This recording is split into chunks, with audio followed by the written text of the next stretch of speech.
Olá, amigos! Nessa série de vídeos e de áudios, vamos fazer a leitura da segunda parte do Céu e Inferno de Allan Kardec, conforme a editora FEAL, a edição não adulterada dessa obra. Uma leitura fundamental para todos aqueles que, sejam médiums ou não, desejem tanto se preparar para a vida futura, quanto também colher ensinamentos valiosos que nos permitirão melhor interação com os espíritos nas comunicações, nas evocações, nos diálogos. E vamos começar então pelo capítulo 1, o passamento. A confiança na vida futura não elimina a apreensão com a passagem desta para outra vida. Muitos não temem a morte em si, mas o momento da transição. Sofre-se ou não nessa travessia? É isso que os inquieta. E tal é tanto mais relevante porquanto dessa travessia ninguém pode escapar. Na Terra, podemos nos recuar a fazer uma viagem. No caso da morte, no entanto, ricos e pobres devem dar o salto. Em sendo penoso este último, nem posição, nem fortuna lograrão mitigar-lhe o amargor. Ao observarmos a placidez de algumas mortes, em contraste com as mais terríveis convulsões de agonia no caso de outras, podemos de antemão constatar que as sensações experimentadas não são sempre as mesmas. Mas quem poderá nos esclarecer a esse respeito? Quem nos descreverá o fenômeno fisiológico da separação entre a alma e o corpo? Quem nos contará as impressões desse instante supremo? Acerca desse ponto, calam-se tanto a ciência quanto a religião. E por que se calam, então? Calam-se porque falta a ambas o conhecimento das leis que regem as relações entre o espírito e a matéria. Uma detém-se no limiar da vida espiritual, outra no da vida material. O espiritismo é o elo entre as duas. Somente ele pode dizer como se opera a transição, seja pelas noções mais objetivas que fornece sobre a natureza da alma, seja pela descrição dos que deixaram esta vida. O conhecimento do laço fluídico que une a alma ao corpo é a chave desse fenômeno, assim como de muitos outros. A matéria inerte é insensível. Esse é um fato concreto. Somente a alma experimenta as sensações de prazer e de dor. Durante a vida, qualquer disfunção material repercute na alma, e dela recebe uma impressão mais ou menos dolorosa. É a alma quem sofre, não o corpo. Este é apenas o instrumento da dor, aquela é o paciente. Após a morte, estando separado da alma, o corpo pode ser mutilado sem maiores consequências, pois nada sentirá. A alma, por sua vez, estando separada do corpo, não receberá nenhuma impressão da desagregação deste último. A alma tem sensações próprias, cuja fonte não se encontra na matéria tangível. Nota 153. Nota do editor. A alma sente dor e prazer somente enquanto ligada ao corpo físico. Ele remete essas sensações físicas pelas impressões de sua fisiologia, pelo sistema nervoso. Após a morte, o ambiente do mundo espiritual não mais lhe causa impressões físicas. Desse modo, o espírito imperfeito que relata sofrer fisicamente vivencia em verdade uma ilusão, lembrança da sensação que tinha no mundo corporal. As sensações íntimas próprias do espírito humano são derivadas da felicidade, ou, quando tem imperfeições a superar, as do sofrimento moral ou infelicidade. Retomando, o perispírito é o invólucro fluídico da alma, da qual não se separa nem antes nem depois da morte, e com a qual forma um ente único, por assim dizer, porquanto não se pode conceber um sem o outro. Durante a vida, o fluido perispiritual penetra no corpo em todas as suas partes, servindo de veículo para as sensações físicas da alma.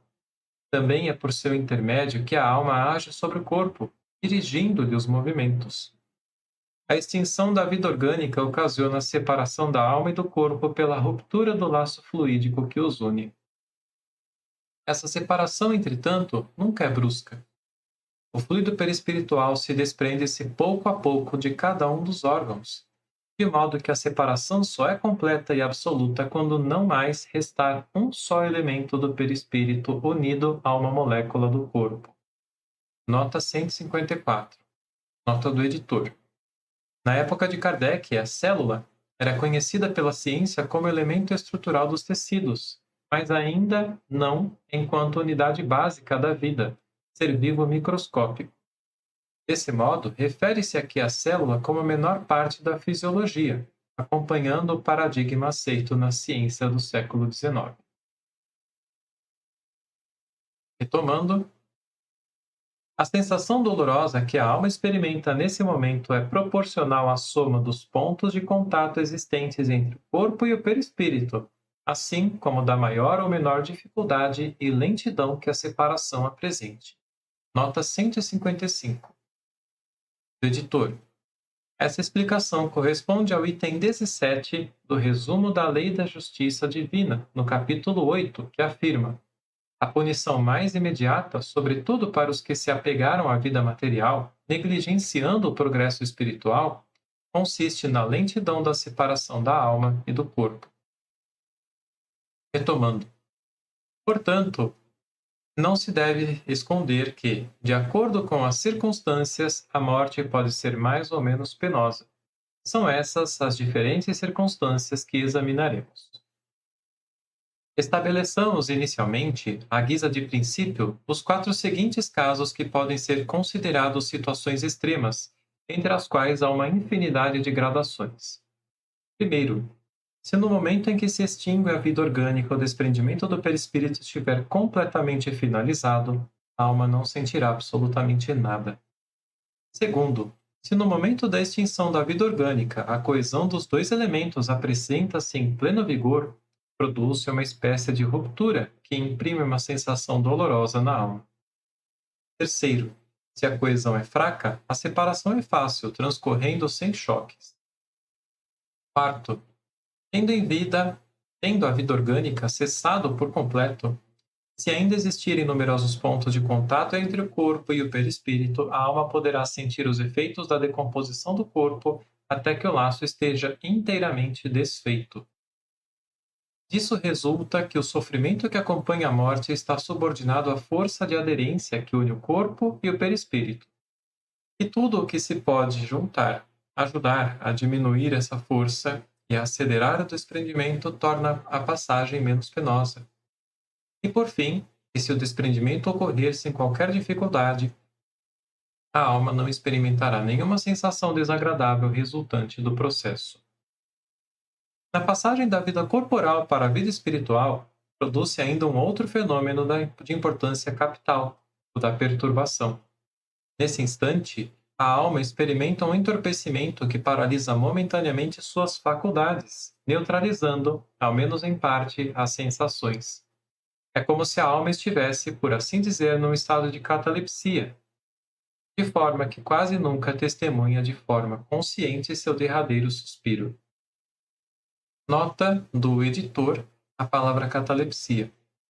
Na ciência do magnetismo animal, o sonambulismo era provocado pelo magnetizador, resultando no desprendimento da alma do sonâmbulo de seu corpo, como num sono mais profundo.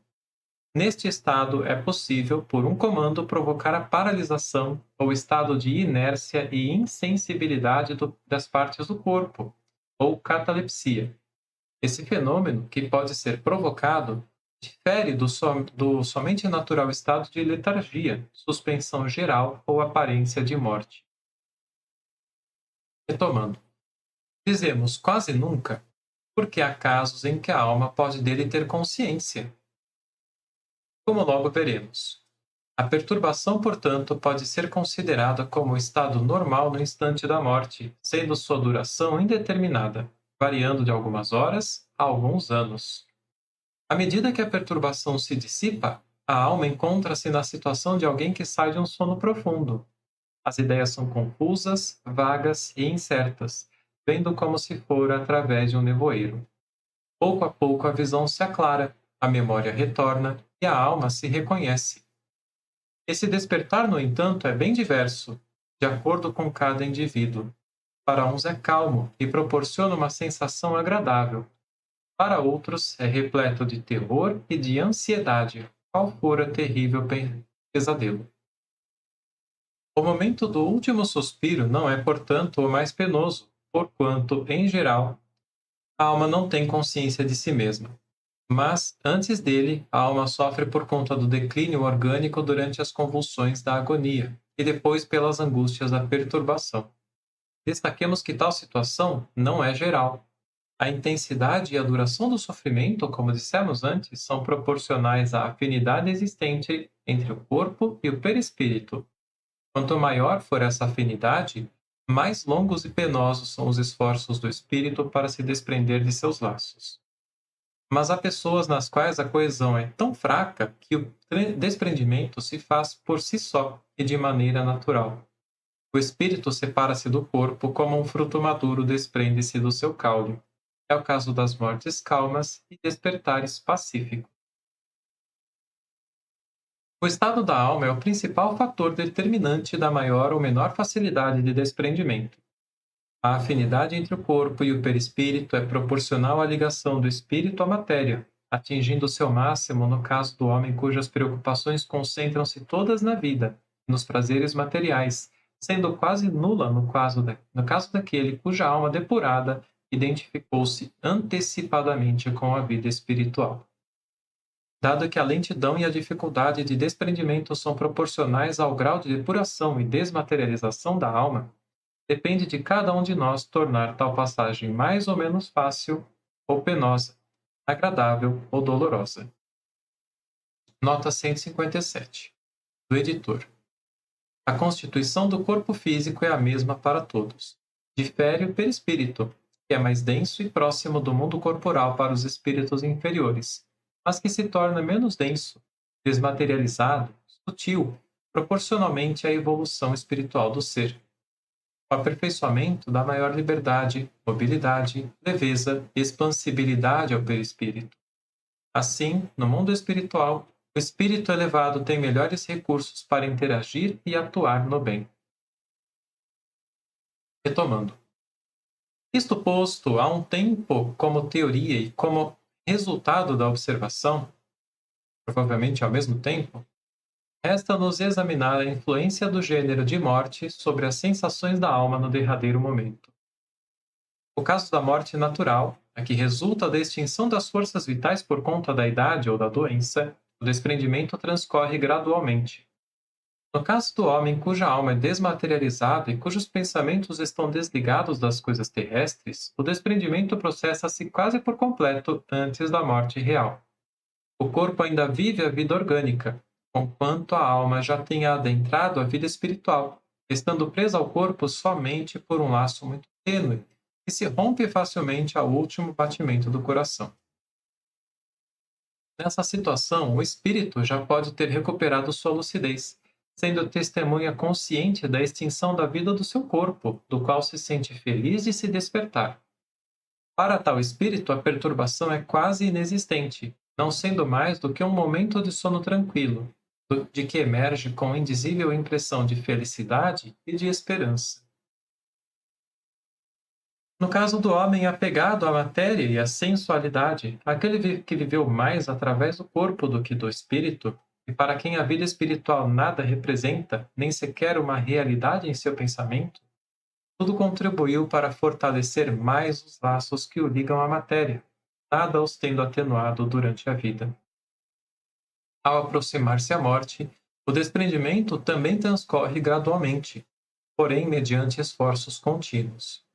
As convulsões da agonia representam um indício da luta que enfrenta o espírito, algumas vezes anelando romper os laços que lhe resistem, agarrando-se outras vezes ao corpo do qual irresistível força arrebata-o violentamente, fragmento por fragmento. O espírito apega-se tanto mais à vida corpórea quanto menos divisa além dela.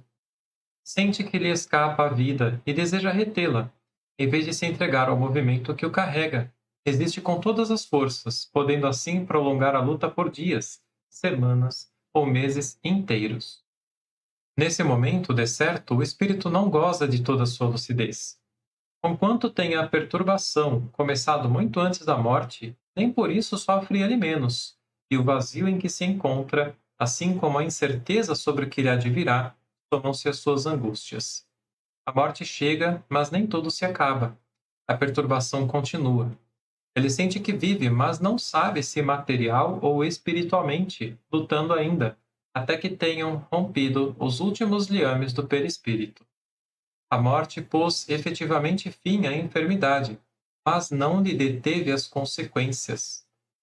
Enquanto existam pontos de contato entre o perispírito e o corpo, o espírito receberá as repercussões desse último, com ela sofrendo. Bem diferente é a posição do espírito desapegado da matéria, mesmo nas doenças mais cruéis.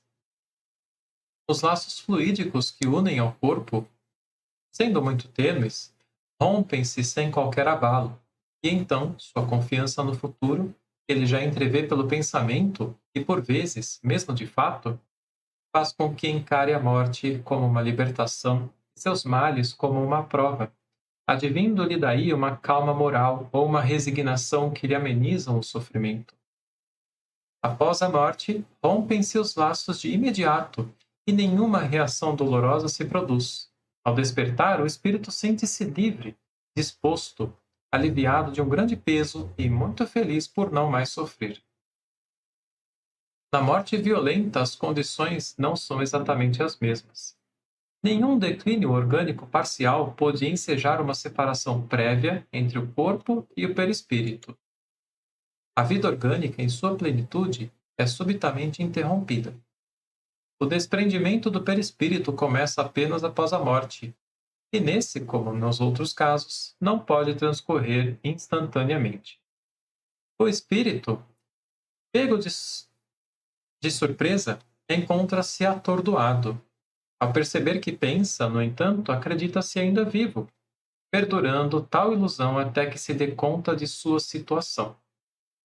Nota 158, do editor. Essa explicação corresponde ao item 18 do resumo da Lei da Justiça Divina no capítulo 8, que afirma: um fenômeno muito frequente nos espíritos de certa inferioridade moral consiste em acreditar que ainda estão vivos, e essa ilusão pode prolongar-se durante anos. Retomando.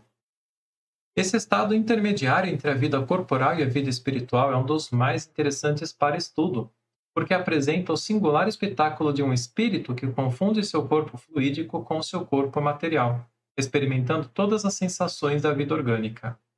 Tal estado oferece uma variedade infinita de nuances conforme o caráter, o conhecimento e o grau de adiantamento moral do espírito. É de curta duração para aqueles cuja alma está purificada, porque entre esses últimos já há um desprendimento antecipado, cujo transcurso, a morte, mesmo a mais súbita, nada mais faz que apressar. Em outros, pode prolongar-se por anos. Esse estado é muito frequente, mesmo nos casos de morte comum, e para alguns nada tem de penoso, segundo as qualidades do espírito. Mas, para outros, é uma situação terrível. É no suicídio, principalmente, que essa situação é mais penosa. Estando o corpo ligado ao perispírito por todas as suas fibras, as convulsões orgânicas repercutem todas na alma, que experimenta atrozes sofrimentos delas provenientes. O estado do espírito, no momento da morte, pode ser assim resumido. Quanto mais lento é o desprendimento do perispírito, mais o espírito sofre. A rapidez do desprendimento é proporcional ao grau de adiantamento moral do espírito. Para o espírito desapegado da matéria, consciência pura, a morte é um sono de alguns instantes, isento de todo sofrimento e cujo despertar é de plena tranquilidade. Para que se trabalhe pela própria depuração, reprimindo as más tendências e superando as paixões, é preciso ver as vantagens de tal ação no futuro. Para identificar-se com a vida futura, dirigindo-lhes as aspirações e preferindo-a à vida terrestre, é preciso não apenas nela crer, mas compreendê-la. É preciso concebê-la de forma satisfatória para a razão, em completo acordo com a lógica, com o bom senso e com a ideia que se tem da grandeza, da bondade e da justiça de Deus. De todas as doutrinas filosóficas, o Espiritismo é aquela que exerce, sob esse aspecto, a mais poderosa influência por conta da fé inabalável que proporciona. O espírita sério não se limita a crer. Ele crê porque compreende, e compreende porque se dialoga com a razão. A vida futura é uma realidade que transcorre continuamente sob sua vista. Ele a vê e a toca, por assim dizer, em cada uma de suas faces, não podendo a dúvida encontrar guarida em sua alma. A vida corporal para ele desaparece, de tão limitada diante da vida espiritual que é a verdadeira vida. Daí a pouca relevância que dá aos incidentes do caminho, assim como a sua resignação diante das vicissitudes cuja causa e utilidade ele compreende. Sua alma se eleva pelas relações indiretas que mantém com o mundo invisível. Enfraquecem-se os laços fluídicos que o ligam à matéria, ocorrendo assim um desprendimento parcial antecipado que facilita a passagem desta para a outra vida. A inevitável perturbação da transição é de curta duração, porquanto, tão logo seja transposto o limiar, o espírito se reconhece, nada lhe é estranho, dando-se conta de sua situação. Seguramente, o espiritismo não é indispensável para tal resultado. Tampouco tem a pretensão de ser o único a garantir a salvação da alma, mas a facilita pelos conhecimentos que proporciona, pelos sentimentos que inspira e pela disposição em que coloca o espírito, fazendo-o compreender a necessidade de aperfeiçoamento. Além disso, o Espiritismo dá a cada um os meios de facilitar o desprendimento dos outros espíritos, no momento em que eles deixam seu invólucro terrestre e de abreviar a duração da perturbação através da prece e da evocação. Através da prece sincera, que é uma magnetização espiritual, provoca-se uma dissolução mais célere no do fluido perispiritual. Através da evocação conduzida com sabedoria e prudência, juntamente com palavras de benevolência e de encorajamento, tira-se o espírito do torpor em que se encontra, ajudando-o a reconhecer-se mais rapidamente. Nota 159 do editor. Na magnetização espiritual, a prece chega ao espírito que sofre como um estímulo para que, soerguido em sua vontade, ele possa reequilibrar-se, conquistando os benefícios da lucidez espiritual e do bem-estar do desprendimento. Retomando. Se ele sofre, estimula-se-lhe o arrependimento, única maneira de abreviar os sofrimentos. Nota 160 de Allan Kardec.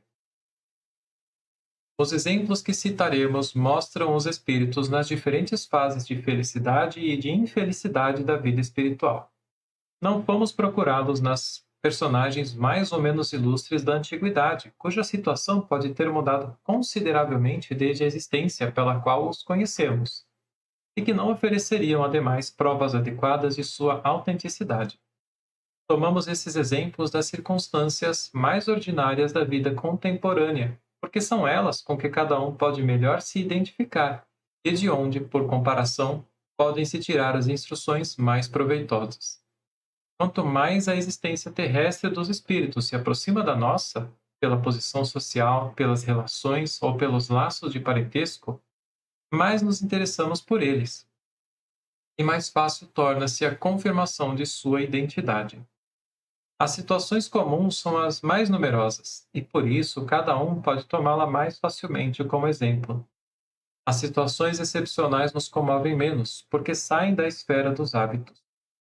Não foram tais casos, portanto, os que procuramos. E se há entre os exemplos escolhidos algumas individualidades de renome, a maior parte é completamente desconhecida. Nomes de repercussão nada teriam a acrescentar à instrução, podendo ainda ferir susceptibilidades. Não nos dirigimos nem aos curiosos, nem aos sedentos de escândalo, mas àqueles que buscam instruir-se seriamente. Tais exemplos poderiam ter sido multiplicados ao infinito, mas, forçados a limitar seu número, escolhemos aqueles que ensejariam maior esclarecimento sobre a situação do mundo espiritual, seja pela posição do espírito, seja pelas explicações que este teria condições de dar. A maior parte é inédita, tendo sido publicados apenas alguns exemplos na Revista Espírita. sendo que destes suprimimos os detalhes desnecessários, preservando apenas os elementos essenciais para o fim a que nos propusemos aqui, a eles acrescentando instruções complementares que possam ter surgido depois. Allan Kardec. E assim terminamos o primeiro capítulo para seguir para o capítulo 2, Espíritos Infelizes, iniciando assim a parte dos exemplos dados pelos próprios espíritos nas evocações e nas comunicações espontâneas.